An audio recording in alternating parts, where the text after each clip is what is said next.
بسم اللہ الرحمن الرحیم۔ معزز سامعین اکرام، آج سفر المظفر کا آخری بدھ ہے۔ اس حوالے سے مختصر سی گفتگو ہونی ہے۔ سفر المظفر کا یہ جو آخری بدھ ہے، اس میں آپ صلی اللہ علیہ وآلہ وسلم کی مرض کے بارے میں مسلمانوں کے اندر کچھ باتیں پھیلی ہوئی ہیں۔ ایک بات یہ ہے کہ اس بدھ کو الہ العالمین نے پاک پیغمبر صلی اللہ علیہ وآلہ وسلم کو بیماری سے افاقہ دیا تھا، اور آپ صلی اللہ علیہ وآلہ وسلم نے غسل صحت فرمائی، اور اس کے بعد کسی سرسبز جگہ پر آپ صلی اللہ علیہ وآلہ وسلم چلے گئے۔ تو یہ دونوں باتیں جو ہیں کہ آپ صلی اللہ علیہ وآلہ وسلم کو سفر المظفر کے آخری بدھ کو الہ العالمین کی طرف سے بیماری سے افاقہ ہوا تھا، اس کی کچھ اصل نہیں ہے۔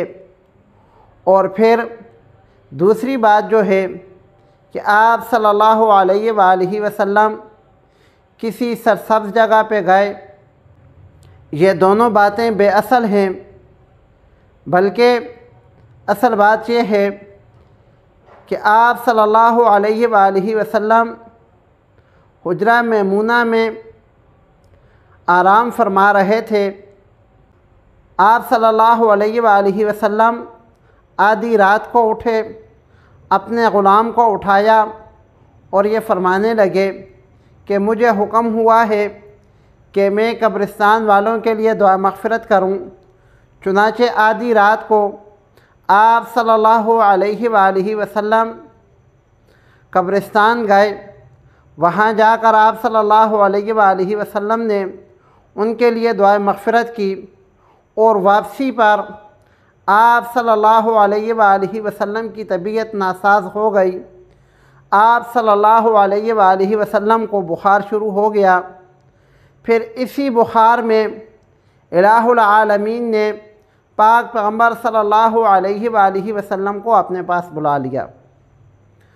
اب اس بدھ کو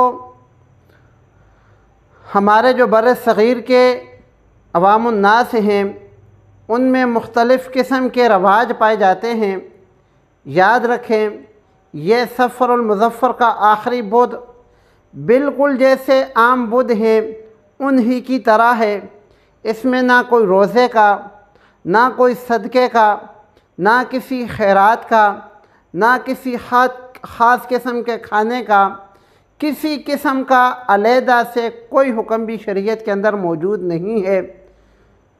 مختلف علاقوں کے اندر مختلف رسم و رواج ہیں، تو وہ صرف رسمیں ہیں، رواج ہیں، شریعت مطہرہ کا ان سے کوئی تعلق نہیں ہے۔ اس لیے میرے مسلمان بھائیوں، کل کا یہ جو بدھ ہے، سفر المظفر کا آخری بدھ ہے، اس کو آپ صلی اللہ علیہ وآلہ وسلم کی بیماری سے کوئی مناسبت دینا، آپ صلی اللہ علیہ وآلہ وسلم کی رحلت سے مناسبت دینا، آپ صلی اللہ علیہ وآلہ وسلم کی صحت یابی سے کوئی مناسبت دینا، یہ بالکل بے اصل ہے۔ اور اس دن جو بعض مسلمان گھرانوں کے اندر، بعض معاشروں کے اندر، بعض علاقوں کے اندر خاص قسم کے کھانوں کا رواج ہے، کوئی میٹھی چیز تقسیم کرتا ہے، چوری بناتا ہے، کوئی اور کام کرتے ہیں، بہرحال یہ سب بے اصل ہیں۔ اور ان سب کے بے اصل ہونے کی سب سے بڑی دلیل یہ ہے کہ اگر واقعی اس دن کوئی عمل ہوتا تو وہ ایک ہی عمل ہوتا، اور پاک پیغمبر صلی اللہ علیہ وآلہ وسلم کی حدیث مبارکہ موجود ہوتی۔ اس کی میں آپ کو ایک مثال دیتا ہوں۔ جیسے عید الاضحیٰ والے دن قربانی ہے، تو عید الاضحیٰ کو ایسا نہیں ہوتا کہ ایک بندہ قربانی کر رہا ہے، دوسرا کوئی اور ایسا کام کر رہا ہے، اللہ کے راستے میں صدقہ کر رہا ہے، تیسرا کسی اور طریقے سے صدقہ کر رہا ہے، ایسے نہیں ہوتا، بلکہ عید الاضحیٰ والے دن سارے مسلمان مل کر سنت ابراہیمی کی پیروی کرتے ہیں۔ تو وہاں سب اس بات پر متفق کیوں ہیں کہ وہ شریعت کا حکم ہے، اور یہاں مسلمان بکھرے ہوئے کیوں ہیں؟ ہر علاقے کا اپنا رواج کیوں ہے؟ یہ اسی لیے ہے کہ یہ ہر علاقے کی اپنی رسم ہے۔ اگر یہ شریعت ہوتی تو پاک پیغمبر صلی اللہ علیہ وآلہ وسلم کی شریعت ساری دنیا کے لیے ایک تھی، ساری دنیا کوئی ایک عمل کرتی، لیکن ہر علاقے کا، ہر معاشرے کا علیحدہ سے طرز عمل ہے۔ یہ اس بات کا ثبوت ہے کہ یہ شریعت نہیں ہے، ہمارے رسم اور رواج ہیں۔ تو میرے بھائیوں، رسم و رواجوں کو چھوڑ کر پاک پیغمبر صلی اللہ علیہ وآلہ وسلم کی شریعت کے مطابق زندگی بسر کریں۔